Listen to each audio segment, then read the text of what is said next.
Oke, yang kita tidak hormati Bajingan, Binca dan Pasakini Prasetya juga kita botak ayai di botak akan tai.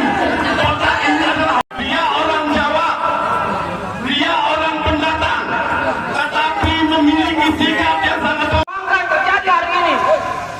Ada hak rakyat yang direnggut, yang tidak sesuai dengan prosedur. Ya, maklar nih memaksa-maksa kami untuk menjual aset itu ketimbang dilelang. Dan anehnya kok kalau mau murah ya udah datang aja, ikuti aja pelelangan, ngapain datang ke kita nawar-nawar. Ya, seperti itu. Kalau tidak ada wallahu alam kong kali kong atau apa di sini. Ya, seperti itu. Anunya. Ya. Iya, akhirnya apa? Semestinya seperti yang saya katakan tadi, ketika sudah H-1 lelang terjadi tanggal 2, tanggal 3 pelelangan, ya, maka yang paling pertama memberitahukan nasabah aset terlelang adalah Pak Binca. Tapi yang memberitahukan aset saya terlelang adalah pihak Alfamart. Karena apa? Karena agunan saya, jaminan saya atas nama saya itu disewa oleh Alfamart. Dan anehnya, ketika pelelangan terjadi, begitu menang lelang tidak serta-merta kemudian yang menang lelang punya aset itu. Karena prosesnya panjang, nanti ada pengadilan. Bukan kemudian, halo Pak Komang, perintah Pak Citra, sisa sewa Alfamart harus. Inilah bentuk keadilan Allah menggerakkan hati rakyat bergerak menuju BRI cabang ini untuk memberantas kezaliman dan mafia perbankan di BRI. Sebenarnya kalau hal ini kita selesaikan dengan baik-baik, Pak Binca selaku pejabat tertinggi BRI cabang Selong ini kooperatif, melayani sesuai dengan jargon BRI dengan hati, tidak akan pernah seperti ini. Kami dalam jangka waktu sekian lama sudah meminta hal ini selesai secara kekeluargaan. Bahkan Pak Kades pernah ke sini sama kakak saya Fizullah, sama beliau ini, ya, sama kakak ini. Tapi apa kata Pak Citra? Silahkan kalau mau demo. Akhirnya doa Citra sendiri terkabul hari ini dan masyarakat kita demo hari ini. Ya, ini kemarin sebenarnya masalah pribadi, tapi ini sudah menyangkut masyarakat Lombok Timur yang banyak terzalimi dan akhirnya juga ada muncul Pak Polisi lihat.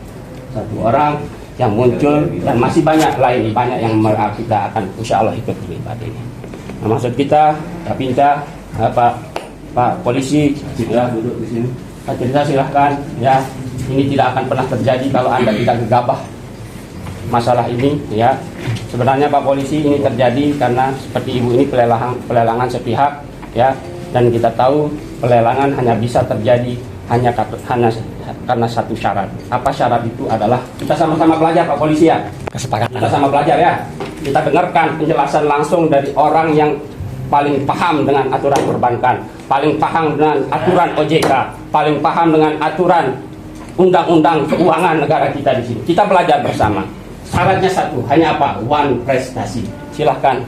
One prestasi artinya apa? Silahkan dijawab. Ngapain nanya saya? One prestasi Silahkan dijawab. Jenuh nggak? Iya, ayo dijawab. Makanya kita bisa belajar, silahkan. Iya. Artinya kalau debitur menunggak, kemudian kita juga sudah saya informasikan kepada hadirin sekalian. Iya, silahkan. Ya. Jadi Ya, kredit ini itu dari tahun 2014. Iya. Ya. Kemudian di tahun 2019 mengalami permasalahan cash flow.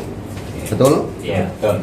Habis itu kita tidak semerta-merta, ya, kalau namanya permasalahan cash flow menunggak, kita semerta-merta langsung lelang. Enggak. Ya.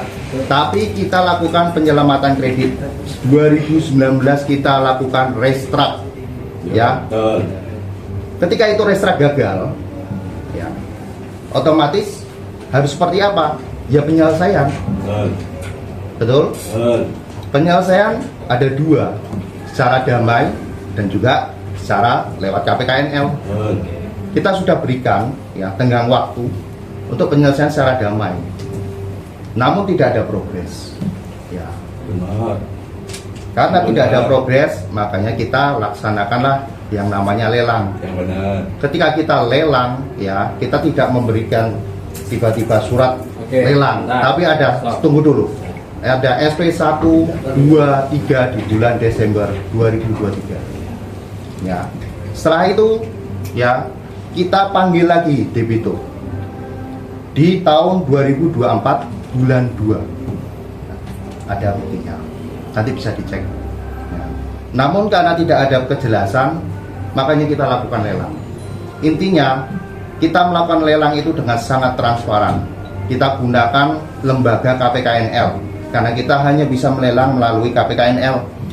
Kalau misalkan dokumen itu tidak comply, tidak lengkap, harusnya juga nggak akan diterima oleh KPKNL. Boleh kita hadirkan